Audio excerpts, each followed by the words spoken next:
This is how I look when I wake up in the morning. The bags under my eyes are just ridiculous. Okay, well, I'm a little bit more awake now. Weekends are like my best friend. I love sleep so much. Miranda will attest to that.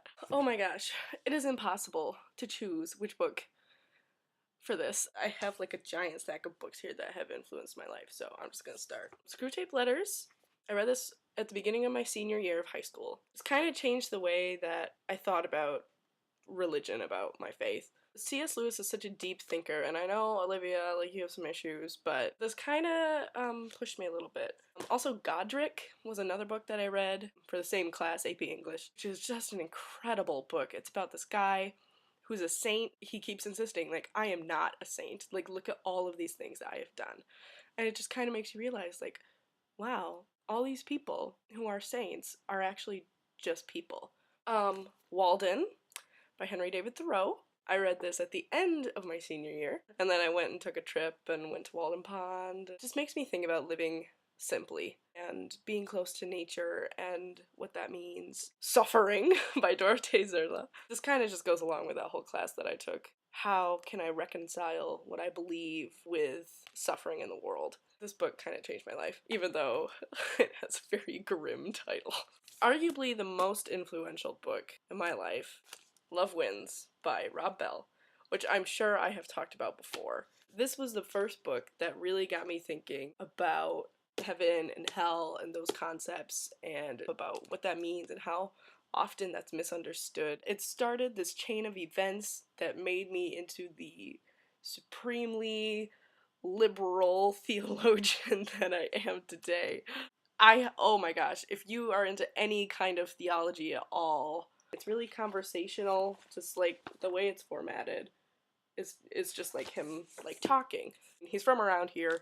He was taught by the same guy that taught me in my senior year of high school. It's interesting that he came from the same place that I do and came up with this because a lot of people around our town call it heresy. So if you want to read some heresy, I suggest this one. The last book, which I'm not even sure constitutes a book, which has hands down been the most influential, is this one. This probably doesn't look like anything, but as it is, this is my first journal that I ever continued for any length of time. I actually just passed my 5-year anniversary of journaling, which is crazy. You know, I just sat down one day I just decided to journal. This book has spurned a whole series. Oh my gosh, it's just incredible. I can't believe that I'm here, volume 11, which I'm close to completing actually. This little green plain Jane notebook started this whole line of crazy journaling. Anyway, goals. As you know, I didn't really set any New Year's resolutions this year. Part of my personality type, and probably part of just me, is that I love starting projects. I just love starting projects. Also, part of my personality is that I am terrible at finishing projects. Like, really, really bad. So, I'm bad with goals. My non-committal goal this year was to try new things. With everything that happens, like that last month of school, I have tried enough new things to last for the whole year. One interesting thing that I found out either this week or last week was that, okay, story.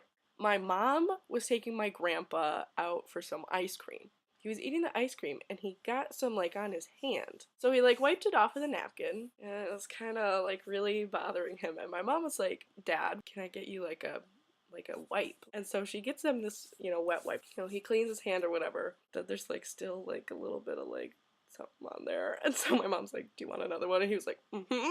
So he cleans his hand. So I am not only the crazy one, and me and my mom are not only the crazy ones, but also my grandpa. I am telling you, man, this thing is hereditary. Hey, I come from a family of people who hate sticky things, so yay! Once again, sorry about not posting. It completely slipped my mind. Anyway, I hope you guys had a great week, and I'll see you later. Bye!